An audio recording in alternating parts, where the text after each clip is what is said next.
بسم اللہ الرحمن الرحیم۔ محترم ناظرین و سامعین، کیا آپ جانتے ہیں کہ عرش کب اور کیوں ہلتا ہے؟ جب شراب، ناچ گانا، موسیقی، عریانیت، فحاشی اور زنا عام ہو جائے، جب ظلم، دھوکہ، جھوٹ اور خیانت کرپشن کا بازار گرم ہو جائے،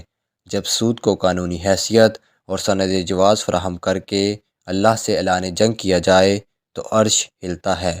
جب انصاف کا خون ہو اور جج کا قلم بک جائے،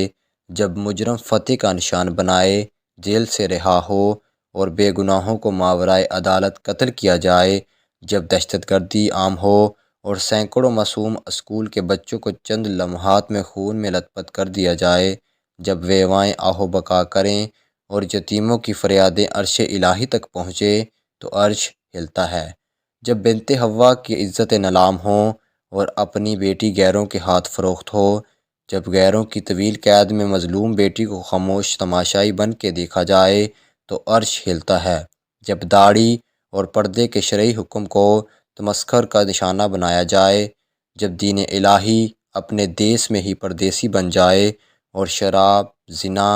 چوری، قتل کی شرعی سزاؤں کا مذاق اڑایا جائے تو عرش ہلتا ہے۔ جب عرش ہلتا ہے تو فرش بھی ہلتا ہے، پھر زلزلے دھرتی کو ہلاتے ہیں، طوفان قیامت ڈھاتے ہیں، وبائیں پھوٹتی ہیں، خون خرابہ ہوتا ہے، دہشت گردی زور پکڑتی ہے اور تباہی و بربادی کا ایک طویل سلسلہ ہوتا ہے جو ختم ہونے کا نام ہی نہیں لیتا۔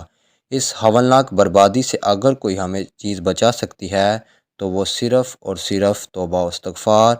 اور اپنے احوال کی اصلاح کرنا ہے۔ آپ سے گزارش ہے کہ ہمارے چینل عقیل حیدر وائس کو لائک، شیئر اینڈ سبسکرائب ضرور کریں تاکہ فیوچر میں آنے والی تمام ویڈیوز آپ کو بر وقت موصول ہوتی رہیں۔